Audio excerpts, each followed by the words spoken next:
This is about my journey of moving from 50 milligram to 100 milligram.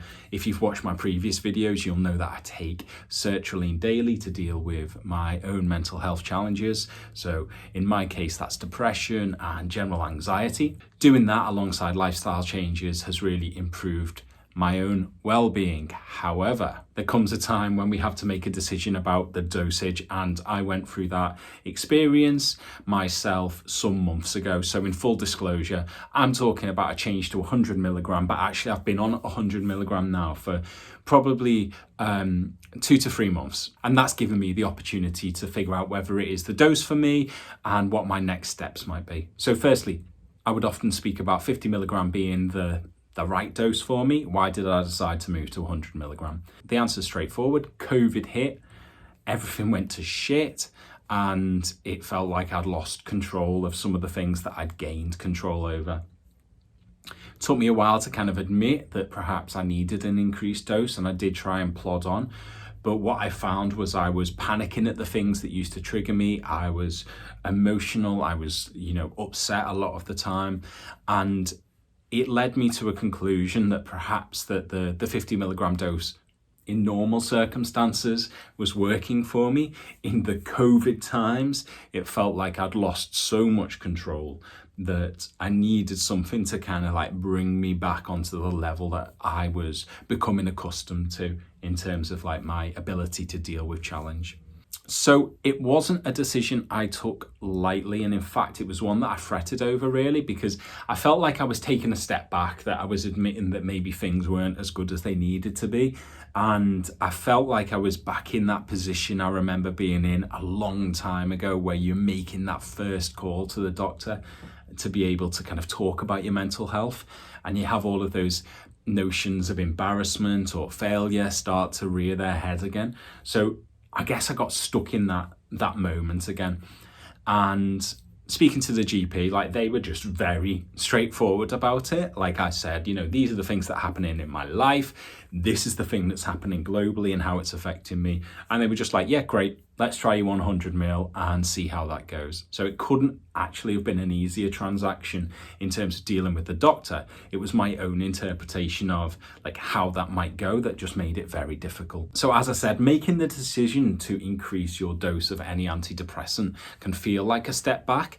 I got to the point actually where I realized how much of a good step it was. It was showing me that I was more conscious, I was more aware of how I was supposed to feel and how I was currently feeling. And I think that's actually a real positive to come from this, is I'm much more in tune with my brain and my body and my well-being than I was a couple of years ago before I started this process. So whilst my initial reaction was one of a bit of embarrassment, perhaps amplified by the fact that there is a community around this channel, and sometimes feeling like I'm a spokesperson for recovery rather than backward steps, actually I realized that those bits are really important as well, because we all have backward steps and it's important that I share mine.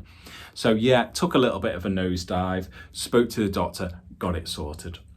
In terms of side effects, there were some, and in fact there are some that are worth talking about.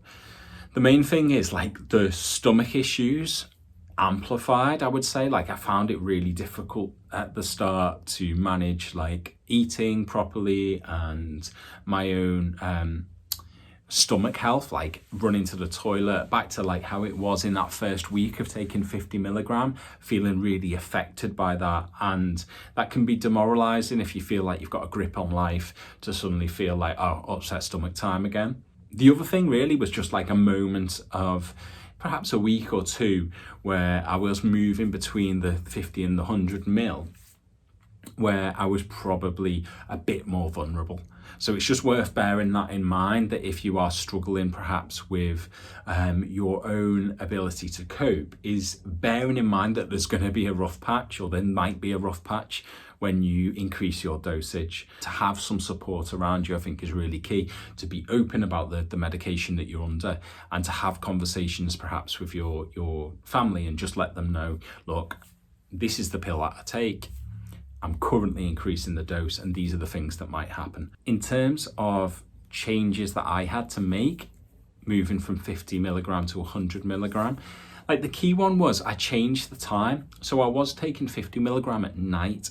I found that taking 100 milligram at night was leading to like restlessness. I was struggling to sleep. I was waking up with a really upset stomach.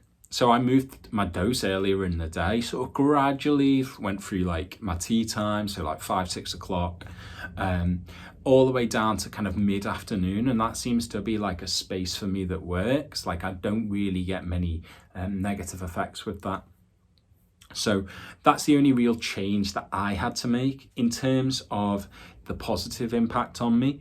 It took me back to that space I was in on 50 milligram, really, where I felt less emotional, or overly emotional rather, about things that I didn't need to be emotional about.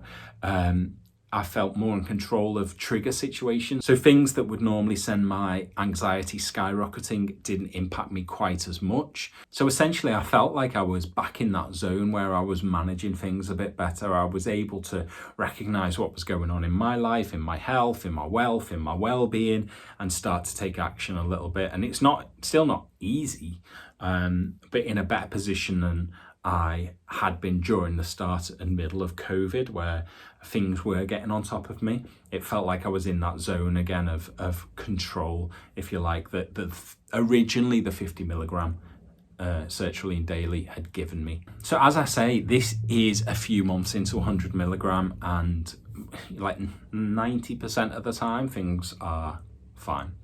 I think like the other important bit to bear in mind is the medication takes the edge off.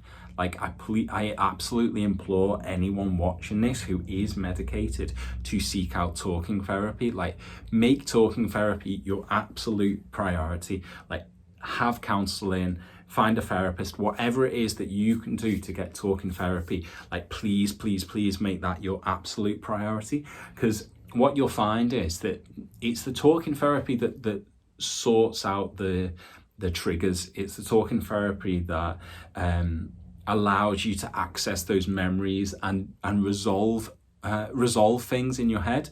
It's the talking therapy that essentially is going to get you to a place of permanent improvement. The medication is great for taking the edge off things, but the challenge is removal of the medication can allow you to slip back into those moments of panic, of anxiety and depression. And I'm not saying that talking therapy is going to remove all of that from your life, but for me right now, I think it's the bigger factor in getting better. So make those lifestyle changes. The good thing about taking sertraline is it frees up the space to make the lifestyle changes that when you're depressed you can't make, because you don't have the impetus or the enthusiasm or the energy to do it. When you're taking a antidepressant, you have an opportunity to resolve some of those things, so make some lifestyle changes. Like a big one for me is I have finally essentially gone sober. I have the occasional drink, but I'm not reliant on alcohol as a thing to get me through a tough day or to deal with stress anymore. And I'll make another video about how I finally made that change. I have spoken about it before, but I've slipped in and out, and I've finally found a way that for me just works. Like I have zero craving for alcohol, and I was someone who would drink every single day if I could, in between bouts of sobriety. So if you're at a stage where you're thinking about changing your dose, perhaps you're on 50 milligram and it's not quite working, you're thinking about moving to 100 milligram, I think talk to your doctor. There's definite benefits for me. Be aware that some of the side effects might rear their head again. Bear in mind that there might need to be some other changes in terms of like timing of dose, etc., that go with it. But I want you to really, really carefully consider the lifestyle changes and whether or not you've made the lifestyle changes you need to make in order to get better. The big one is find a talking therapist. So to find a counsellor, find someone, even if it's your GP that you want to just check in and talk about your feelings, do that. Otherwise, once you remove that medication, things can start to fall apart. As always, I appreciate your time. My name is Alex. This was A Happy Change. I will see you on the next video, which there'll be a link here, and I'll see you next time. Peace.